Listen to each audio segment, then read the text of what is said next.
right, video's recording, audio's recording.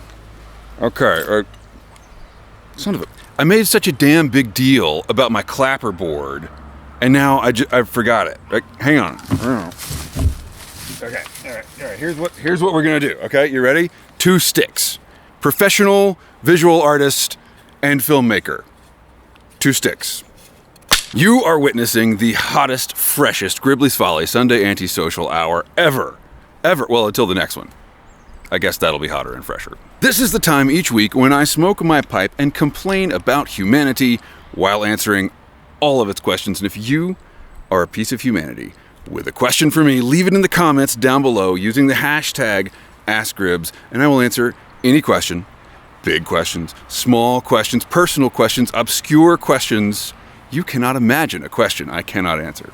This Sunday Antisocial Hour will be airing on February 9th, 2025. That's a Sunday. And let's go ahead and get the housekeeping out of the way. I'm smoking my Missouri Meerschaum Country Gentleman, gifted to me by Fireplug1701D. Thank you, sir. And in it, Beck's old limey bastard, like always. I'm in my backyard, and that makes me nervous. Normally, I like to do this in the privacy of my garage, to maintain my dignity. And honestly, I wouldn't even be doing this today. We didn't have a Sunday Antisocial last week. I took a week off. I was really busy. And then we weren't going to have one this week either because it's a gorgeous day outside. And frankly, I didn't want to spend it with you. Don't be offended. I wanted to spend it with nature, with like the trout and the great mysteries of the universe and all that. So, it's not like I don't appreciate your company. It's more that, stacked up against the infinite, I'm going to choose the infinite. But then it's just too long a drive. The problem, and I was talking to a friend about this recently, the problem with having fun is it still takes work to have fun. You have to plan your fun. You have to schedule the fun or else it doesn't happen. And that's no fun. So I had this whole inspiration to go fishing, and then by the time I got everything together and realized I would have to tie some flies before I went, I was going to have like an hour at the river. It's a 45-minute drive, and then you got to hike a good 45 minutes, and you don't want to be hiking out in the dark, so you got to leave 45 minutes before the sun goes down. It's not worth it. If you want to have fun, you have to put as much effort into your fun as you do your work. And sometimes I just want to lay around and watch a TV show. Have you seen Justified? It's not that good. It's okay. It's fine. The situations are silly. The acting is good. And YouTube was showing me a bunch of Justified clips. I'd seen the first season, like, back in the day. YouTube was showing me a bunch of Justified clips, and I would stay up late. Well, I didn't want to actually rent the show or, buy the show on whatever streaming service. I was like, no, I'm going to save some money. That's a silly show. I don't need to spend money on this. And then, for 5 nights in a row, I stayed up till 2 a.m. watching Justified clips on YouTube. Then I'd try to go to bed, but I would just stare at myself in the mirror as I'm brushing my teeth and draw my gun, So then I was like, well, if I'm watching so many YouTube clips, I'm acting like Michael J. Fox in the last Back to the Future movie. It's probably time to just go ahead and rent the show and enjoy it. Sometimes you need active rest. This is the therapy phrase for this, I think, where you set about seriously resting. I hate it. I can't stand resting. All the close rivers are foobar since the storm.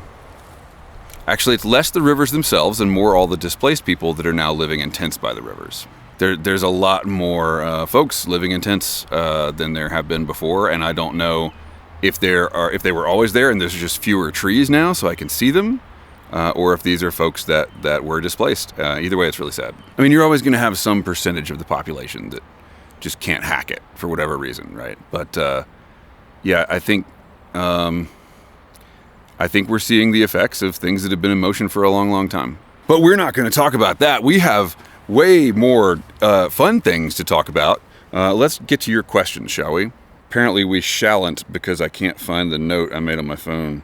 Oh, okay, here we go. All right, Mr. Dearly says, I also do not like Strats. Thank you so much. I don't understand why the Strat is America's guitar. It doesn't make any sense to me. It's not a powerful guitar. It doesn't have a lot of output. It's stock configuration, standard Fender Stratocaster. I get that it's like, Fender came out with a Telecaster in 51, or I think 52 was when they started actually calling them Telecasters. Please, let's not argue about that, okay? I might be wrong. If you are going to argue with me about when they made the switch from the Nocaster to the Telecaster, we can't hang. Even at my worst, I was not that much of a guitar nerd to actually know the dates when things changed. And then there's people that can they know the string tree, they know the shape of the string tree on the Broadcaster versus the Nocaster versus the Telecaster. And dude, you need to just shut up and play. Strats are there's so much attack to a Strat, and there's a lot of attack to a Tele too, but it's got some twang to it. Is that the word I really want to use? Do I want to be that guy that talks about the Tele twang? Whatever. You know what I mean. The attack has a lot of personality. It's got color to it. And a Strat is just so neutral. The sound is so neutral and void of... It just doesn't have any balls. You guys hearing this?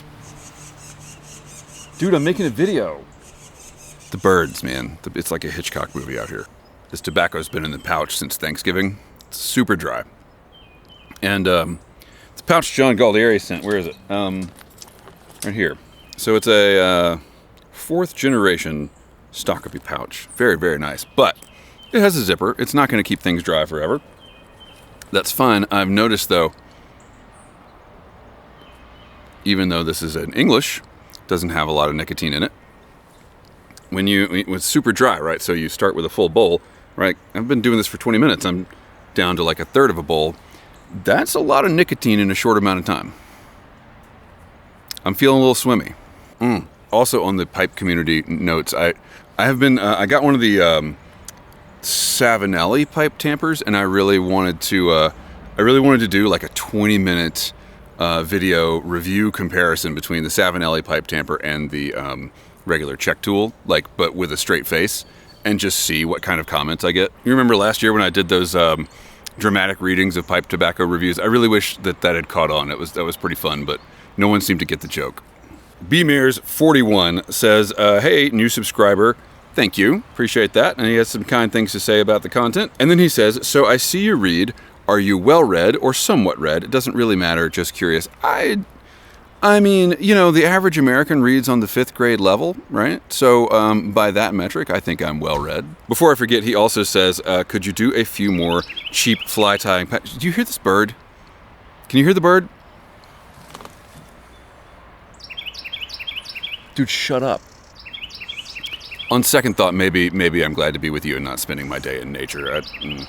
Can I make a few more flies? Yeah, the thing is, I need to tie some flies, but I don't know what the year is going to look like in terms of fishing, because we had once in a generation, actually once in 3 generation. How many generations is 500 years? It was a 500-year flood. I don't know. Are the fish still there? Are there any fish left? Anyway, apparently, I was just hearing from a friend today and reading that there were some problems with the hatcheries, that the hatcheries flooded, and we don't know if there's going to be any stocking going on this year, which means hardcore fishermen will probably go for natives. And do I really want to be a part of that? Do I really want to put extra pressure on the wild fish during this time?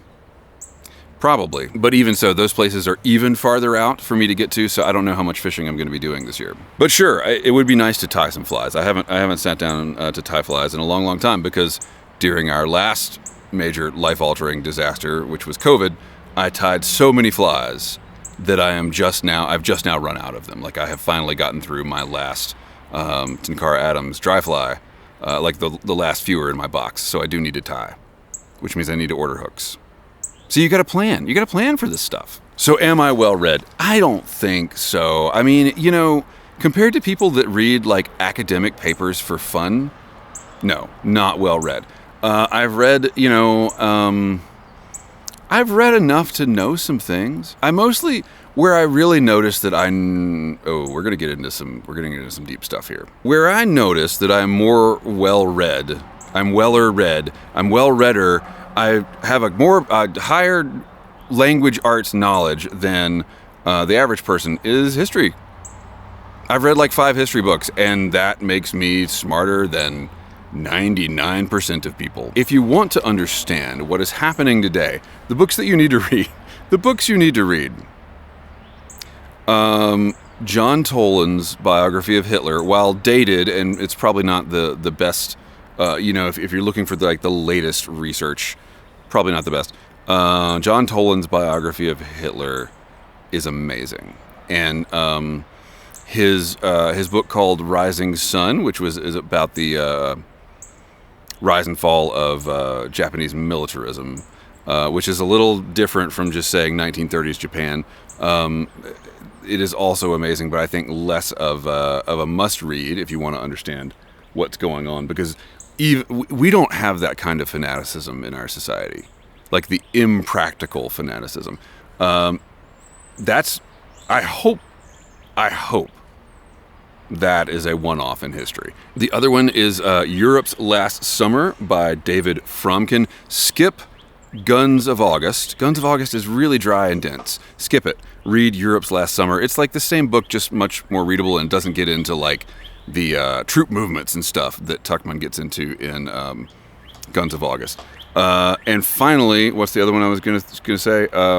Edvard Radzinsky's Stalin is it's pretty. I mean, I haven't read multiple biographies of Stalin, but I think that it is pretty definitive insofar as it distills Stalin's evil. Like it goes beyond just saying, well, he was a dictator, authoritarian, communist. It gets into almost the spiritual aspect of Stalin's psychology.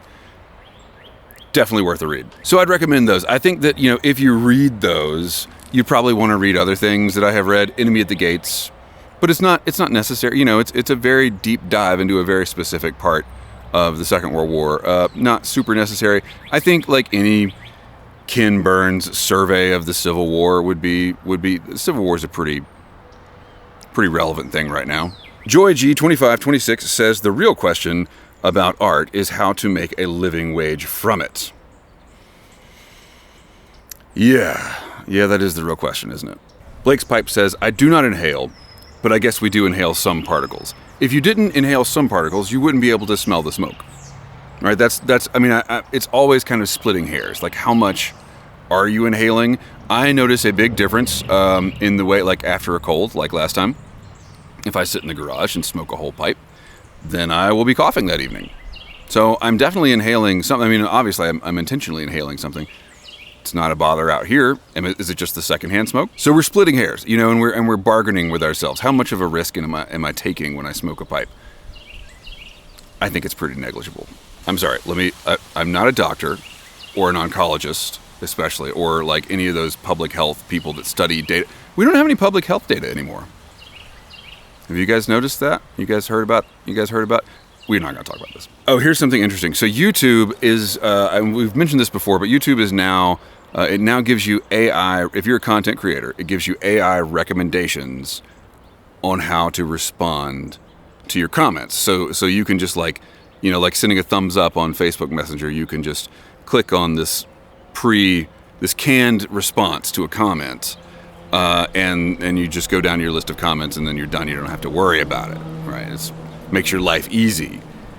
Except, Blake's Pipe says, thank you for your input with my questions. I do have an old computer that still links to the internet that I could use as a game console. We were talking about emulating old video games, and YouTube wants me to say, I have a vintage computer that I haven't touched in years, and now I'm inspired to dust it off and dive into its dusty digital depths.